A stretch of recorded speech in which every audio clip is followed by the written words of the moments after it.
Well, thanks for coming, everyone. I appreciate it, to this artist talk here with Al Diaz at Cherokee Street Gallery. And yeah, we opened in June 29th, so we're very young, new gallery. And my name is Benjamin Lauder. I'm the founder of the gallery. Lisa Samani there is the gallery manager. So we work together to bring guys like Al Diaz to St. Louis to share his perspective and experience with St. Louis.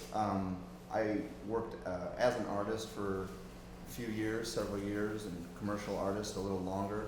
And I kept seeing stuff getting curated that I'm like, hey, that's not right, or that story's got holes in it, or it's incomplete. And I finally thought, well, I think I should start to try to curate stuff myself. So that's kind of Cherokee Street Gallery is going to be an outlet for that, to try to fill in holes in narratives that keep getting repeated that are incomplete. And we got thankfully guys like Al Diaz to come in and fill those holes. Just to introduce Al, he's New York born and raised. He met Jean-Michel when they were teenagers, and they came up with the idea of SAMO together. And Al went on to create this whole lexicon of iconographic bits of the iconic New York subway alphabet, and their wayfinding system, deconstructed it and reconstructed it. So that's what his current body of work is. But I think it'd be fun to go back to the, 12, 13-year-old? 12. 12? We go to 12? Okay. It's 1971. Yeah. So I'm 59 years old. So in 1971, I was 12. And I had a cousin who lived, I grew up in the Lower East Side of Manhattan, which back then was, it's not your most affluent neighborhood. It was pretty kind of run down, kind of the slums, if you will. I grew up in a housing project. My folks were hardworking Puerto Rican immigrants. They did the best they could, Eventually we'd move out into Brooklyn and they would buy a home and everything, but they were still very young and struggling. So I grew up in a housing project. I had a cousin who grew up in Washington Heights that was a little more of a slightly, more blue-collar neighborhood. And I used to like to go visit. He was my closest cousin. I really enjoyed visiting him. It was Washington Heights. Now, Washington Heights is known to be one of the spawning grounds for New York City graffiti culture, the name and number culture that if any of you were over at CAM earlier, I mentioned that. It was the phenomena of writing your nickname with a number attached to it that had some sort of significance, whether it was, the famous Taki 183 was from 183rd Street. There's your 183, that's the significant number. Many of us chose 1 because we were the first, 1, 2, whatever. If there was an order of your name, it's based on your nickname and a significant number.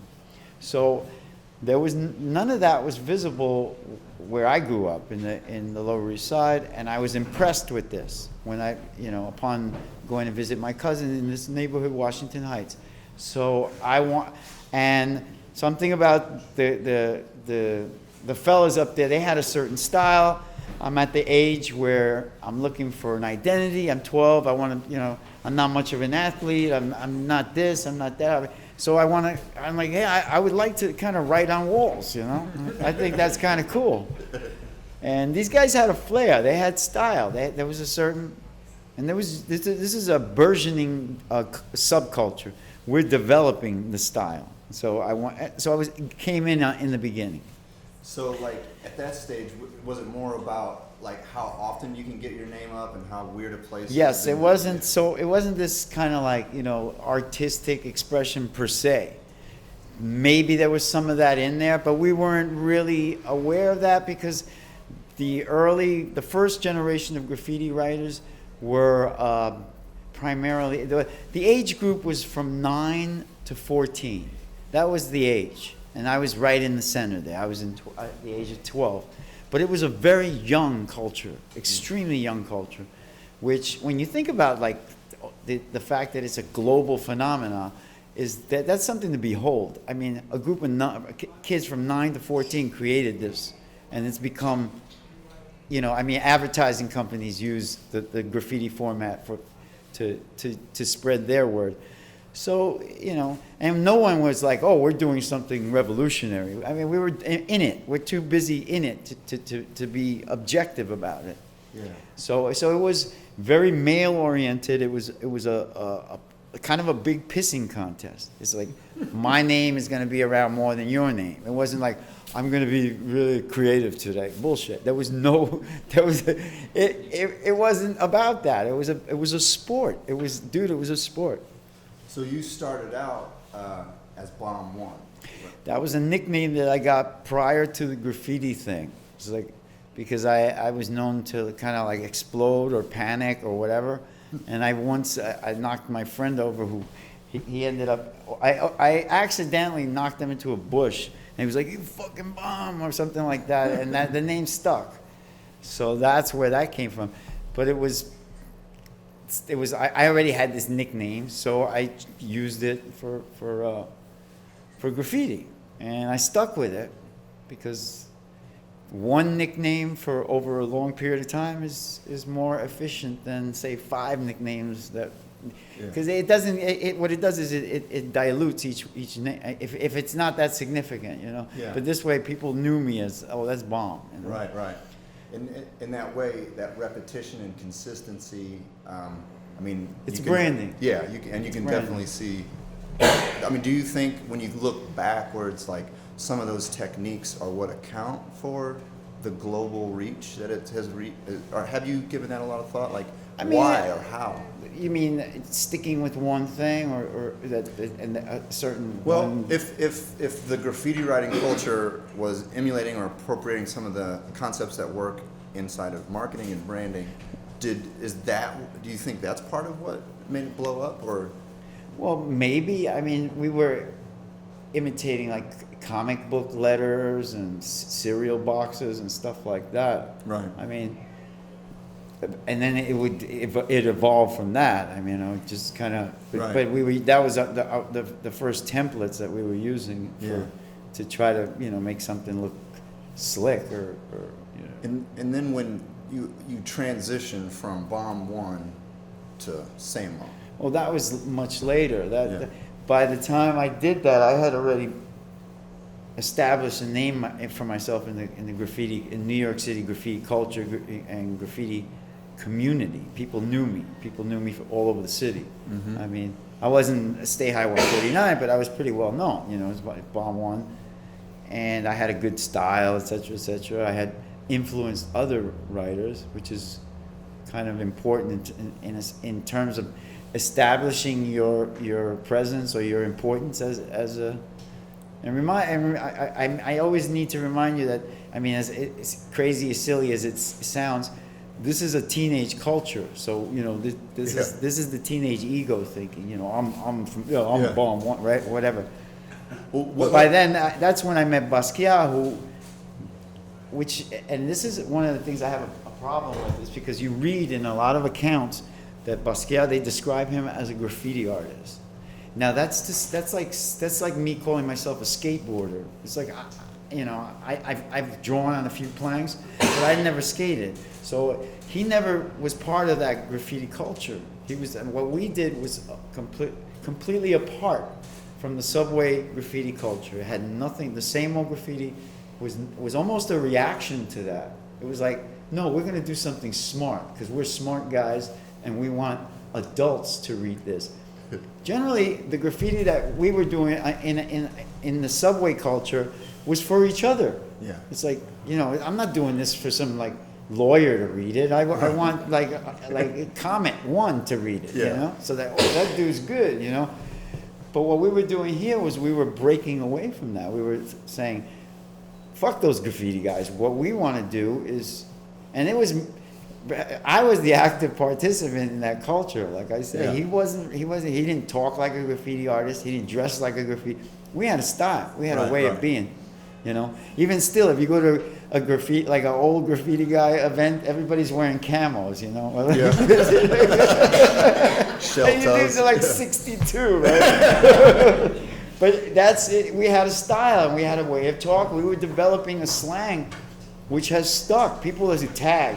That didn't come from a vacuum. You know, we were talking, like we were making these things up. And I will always remind you that we're talking about teenagers, Yeah. you know, coming up with this whole entire subculture. Well, what flourishes did you, as Bomb One, contribute to the? Well, first of all, the people often ask me, what are those three things that you do? That's a stylized ellipsis. That's all it is. Yeah. And it came from Flint, who was the first block print writer, who would often finish his tag with some sort of a comment or a message. But not quite as ambitious as our messages. His were like, he would, you know, write something from like you know, Flint for ladies only, Flint for those who dare. Or sometimes he would use a line from like a couple of times he did like Jimi Hendrix album, like Flint, bold as love, you know, stuff like that. But so it was these one line kind of catchy phrases that were. But I've never denied the fact, and I've actually celebrated the fact, because Flint is a friend of mine. I went to high school with him. That it was completely influenced by Flint. That the ellipses, dot, and the block print, which was also to establish that it was not supposed to be a stylized subway graffiti logo, you know. Yeah, kind of looks like a draft. It was almost like we wanted to make it like government issue letters, you know what I'm saying? Right. Yeah. Very standard like that. So there was that, and it was very. I mean, we were both of us, I guess, were pretty clever kids, and you know, we had ideas, and we wanted to be noticed for that. We were like, look at us, we're smart guys. We want to be. Yeah. So it was about that. So you guys got thrown together though because you were missing school, out writing graffiti, right, and being truant, and then you both got lumped together and.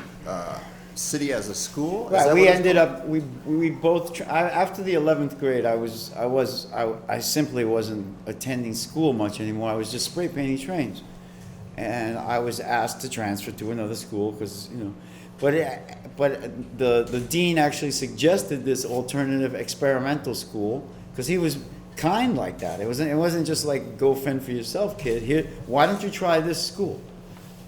So I ended up there. Me and a few other people from High School of Art and Design ended up there, including Spike Lee's younger brother, Chris, who is no longer with us, but he was a graffiti kid. And so a group of us migrated there.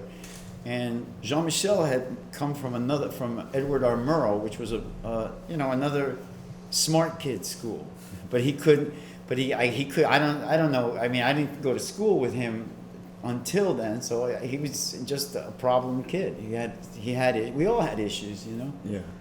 I mean. So the name says City as School, so that's what it was. You guys. The city were was. Out, if you were gonna. Right. Yeah. For example, we had a class for art credit at the Museum of Modern Art, and that's so.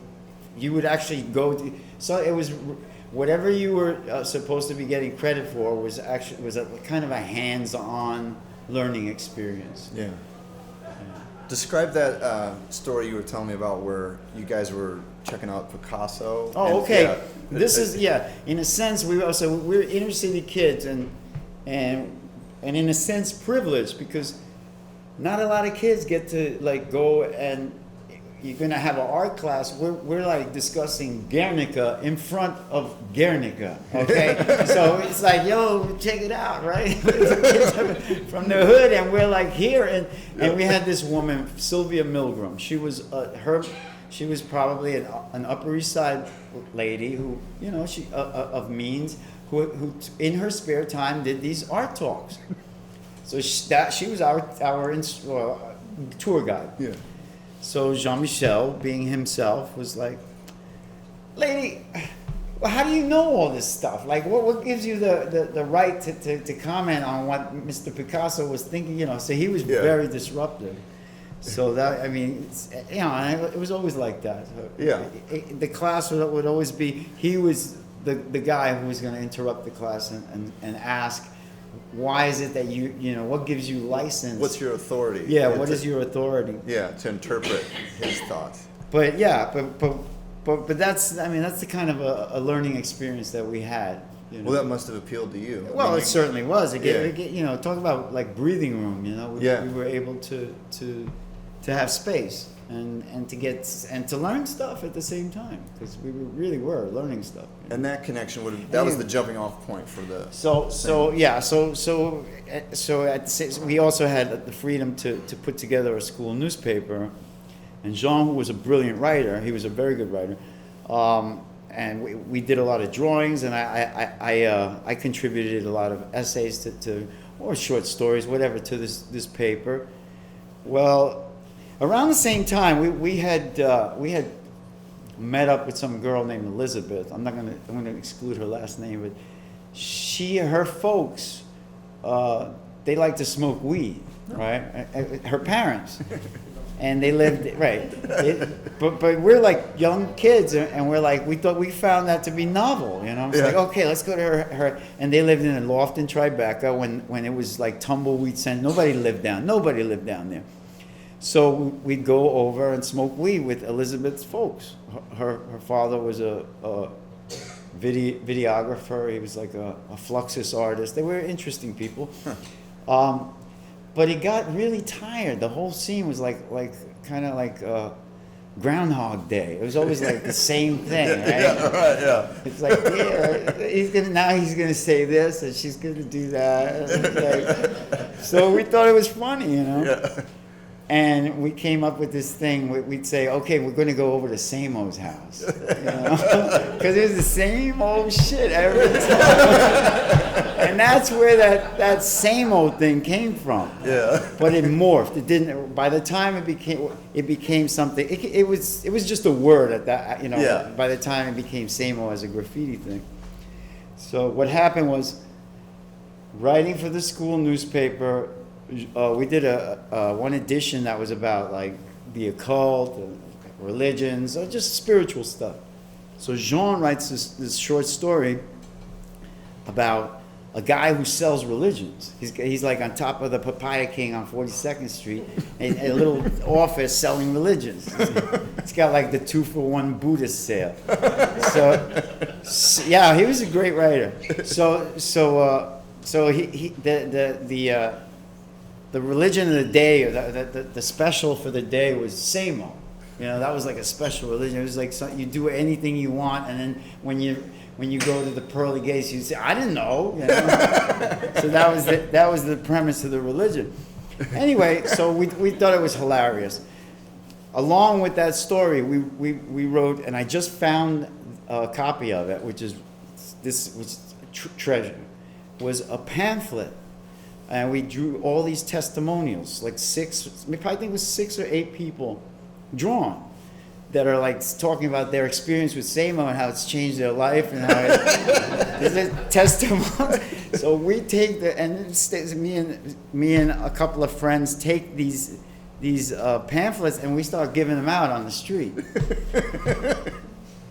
And within like 2 or 3 days, I say, dude, we got to do a graffiti campaign, because I was like I said, came from the graffiti culture, but I had at some point taken a sabbatical or a hiatus from because it became almost pedestrian.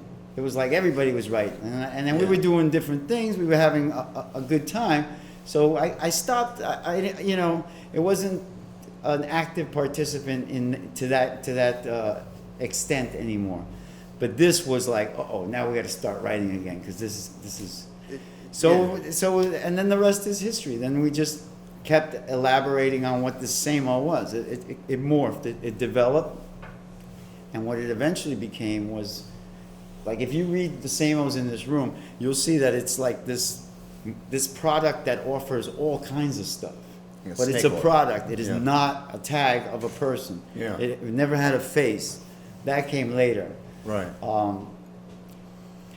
But yeah, so it developed, and that's that. But that's where it was hatched from. So the moment that Jean-Michel became synonymous with SAMO was the Village Voice article that came out? Well, it was post the Village Voice. But, it was probably around the same time that he was getting shows in Lower Manhattan early on in his career, with the whole Glenn O'Brien thing. Mm-hmm. Although Jean never denied the fact that it was two people, right. He did use it as a launching because there was some notoriety attached to it. He was like, yes, I'm SAMO. So it was, and he was very diligent in his climb to popularity and fame. It was part of his master plan. He was very, very deliberate about it. So it became, at that same time, I was becoming more and more involved in music, and I wasn't that attached to it anymore. Basically, what I felt was, you know, once again, in retrospect, what we were doing was we were experimenting with hype. We were learning about hype. We could have been Madison Avenue, you know, madmen. Yeah. We learned how to do that from scratch, with nothing. So at this time, I just really wasn't chasing it. So it just I kind of got phased out of the. But it didn't mean that I wasn't the author anymore, you know, right? Or that the co-author. Yeah. Because it's very important that it be understood that it was a collaboration and it was never one person. It's a conversation. Mm-hmm. One can't exist without the other because it's A and B, you know. Yeah. So. How surreal is it that it was a critique on kind of consumerism and a fake product, and then now you see his estate licensing it out? Well, that's the irony. Is it's obviously a weird thing. What happens is that people, it's like, okay, you see it, but you obviously don't read it or comprehend it because you're doing exactly what it's making fun of. Yeah. So it's like, you know, it becomes empty. It becomes, not that it is empty, but to the person, it's like you're blind. It's like you know.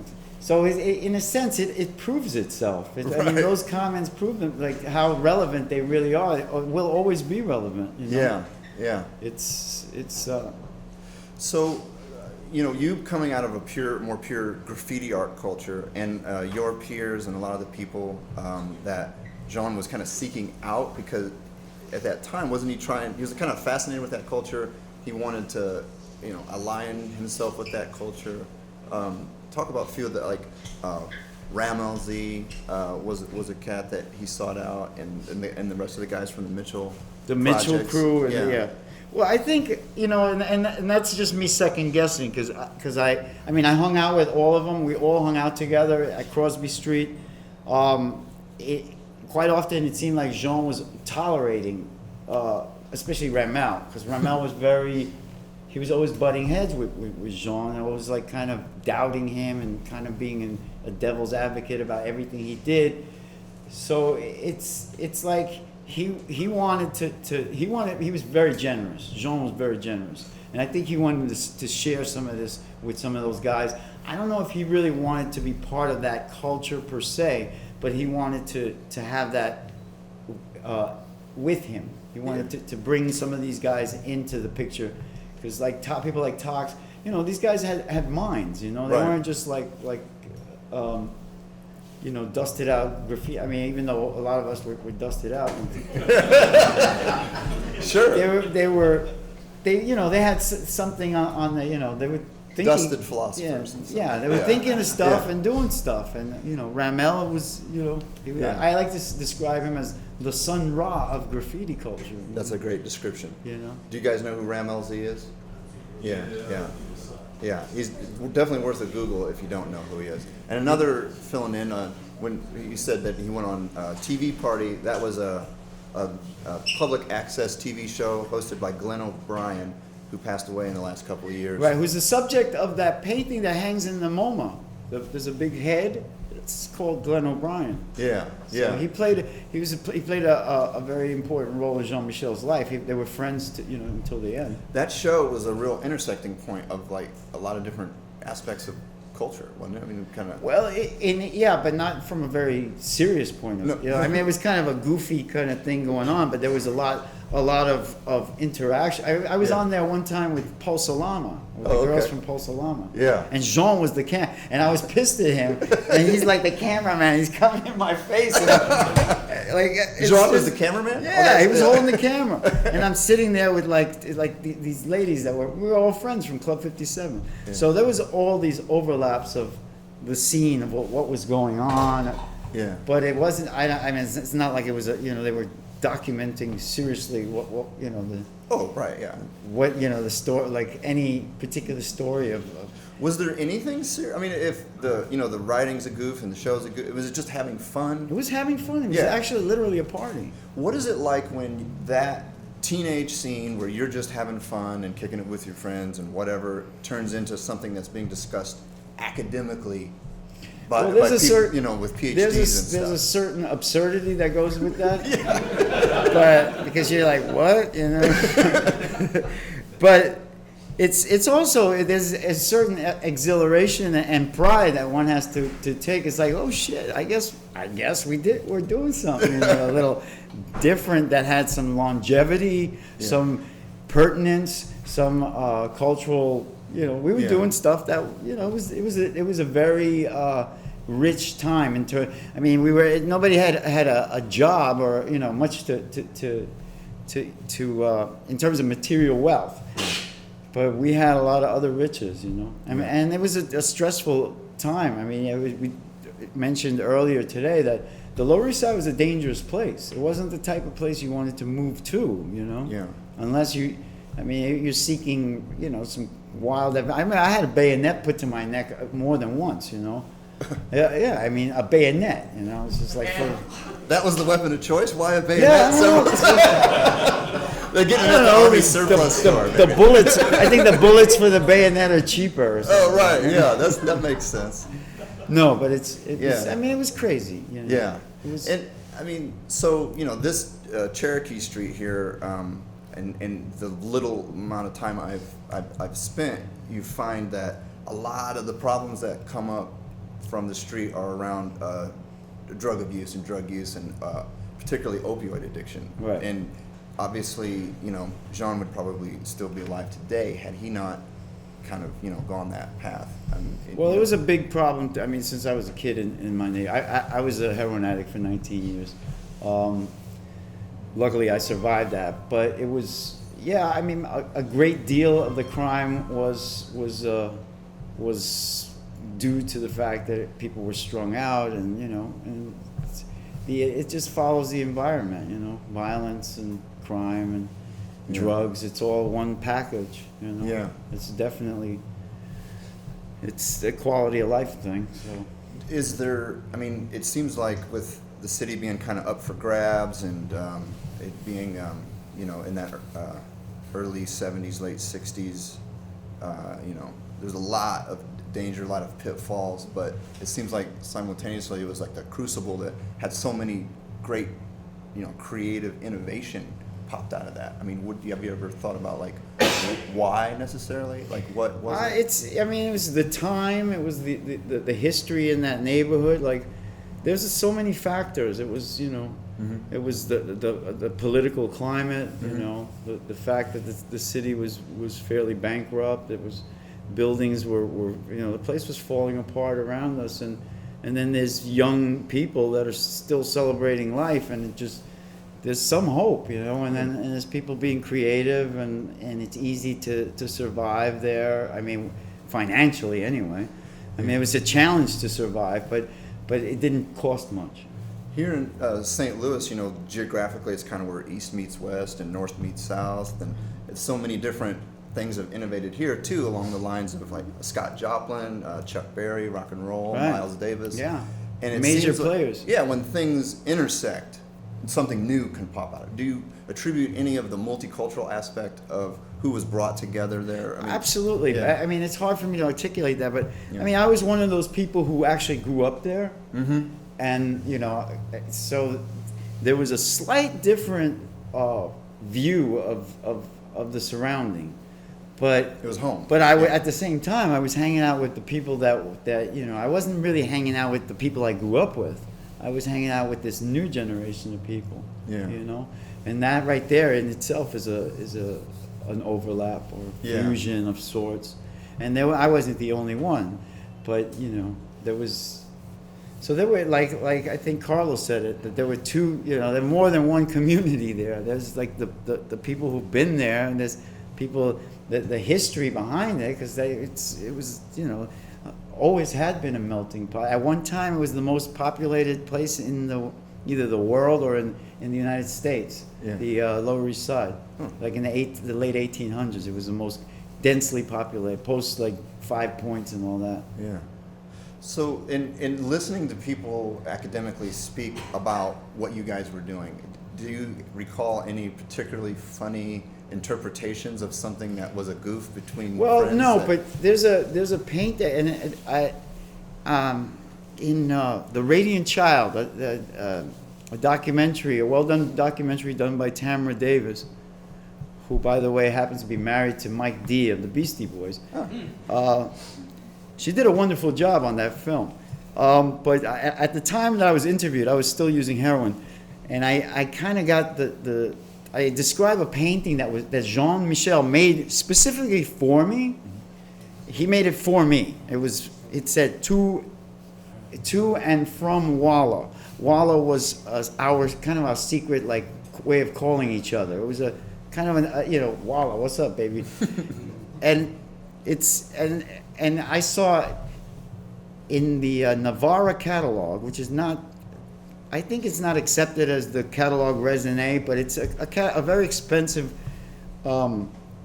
collection of Basquiat works that has been put together by him and some other rich guy. Dieter Buchhardt, who was instrumental in putting together the Brooklyn Museum show of notebooks, another rich guy who, you know, it's funny because, I mean, I have nothing against rich people, but this guy is like some Austrian dude who, I guess because he has access, probably can afford some Basquiat stuff, becomes an expert just for that. That's his resume. I saw in the catalog the painting that Jean-Michel gave to me. He made it specifically for me, Albert Diaz. I turn around, I sold it, and that's one of the few things I regret in my life, is selling that painting, not because of the money, not at all because of what it's worth, but because Jean-Michel made it specifically for me, and it was in our language. So in that catalog, Dieter Buchhardt, to answer your question, describes a painting. Oh, this is a painting that Basquiat did on a road trip from Washington to L.A. Voila, because he has no clue what the story. I sold that painting to Michel Rosenfeld, and I don't even know what happened after that. I didn't use the money for drugs. I bought recording equipment. That's the story behind that painting. And I'm reading this, okay? And this is like, well, here we go. Here's a guy I'm not going to reintroduce him, but he gets to tell the story. Like, history is told by the victors. There you go, living proof. I'm reading this, and I'm like, no, this is not true. Meanwhile, everybody else on the planet is reading it, and that's the gospel truth because it's this guy that said it. So that's what happens. Yep. That's what happens. And all I can do is like, oh my God, it's just like my jaw is, hitting the table. It's like, wow. But Well, we're grateful we have you here to clear it up. So that, I mean, that's kind of the idea. That's the point. It's you just know? unreal. But stuff like that all the time, you know, and it's just like, that didn't happen. Imagine Caesar or like Napoleon came back and read some of the shit they write. It's like, what the whoop? That never happened. That shit didn't happen. And we're talking about 3 decades ago. Yeah, they're talking about like not that long ago. But it passes right through as the, you know, gospel history. Yeah. And I'm like, I'm right here, guys. You could have like called me as, you know, no. Anyway. Yeah. But that's the sort of thing that just like is just really crazy. With your new stuff, where you're using the iconic symbols of the New York subway system to, you know, create new messages and stuff. You want to talk about that for a second? Well, yeah, for like about 2009, I started collecting. I always liked those wet paint signs. Mm-hmm. I think I have a sample anyway. But it's the red letters come from the wet paint sign. It's just a sign that's used throughout the New York transit system. You're constantly painting stuff.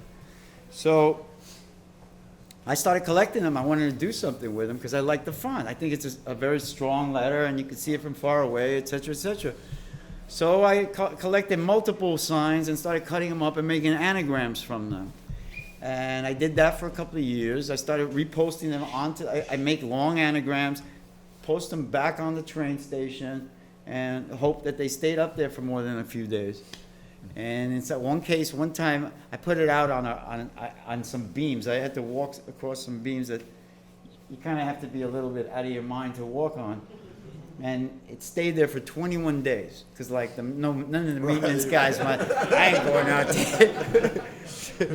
So that was cool. And then I met another street or subway artist, street artist, who was doing some stuff that I really like. Her name is Jilly Ballistic. She's out of Brooklyn.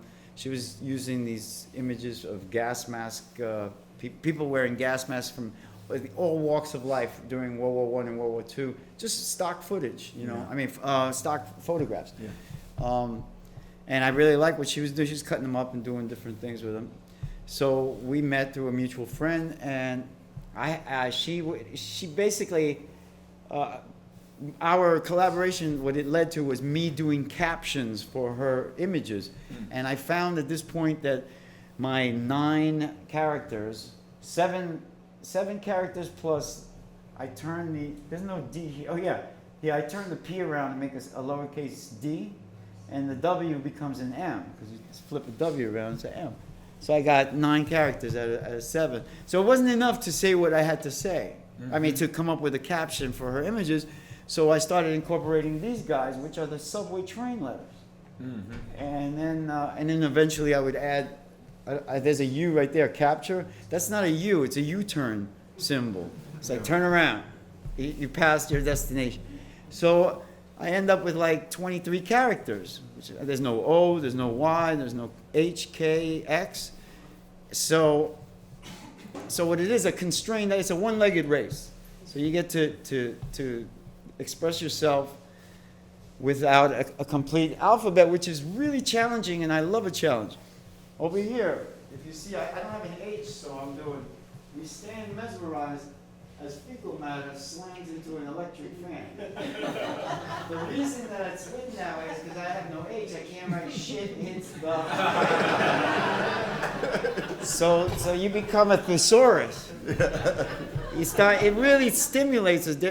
That's part of the creative, for my creative process, is getting those juices flowing, getting your brain thinking in like, you know, Scrabble tiles. Yeah.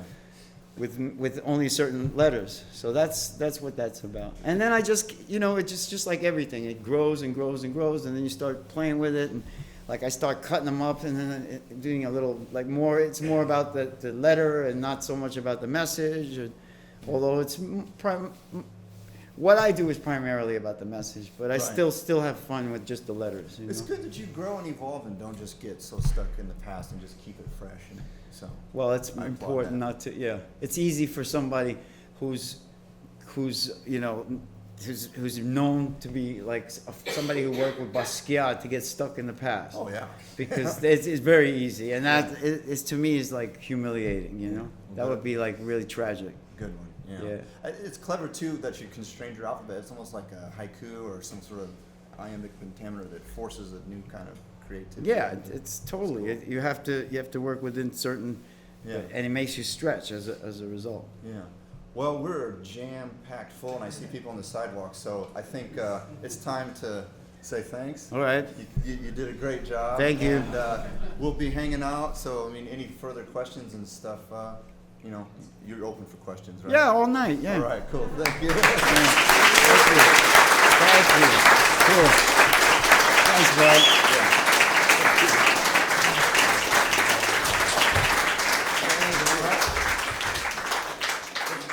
Let's get rid of these chairs.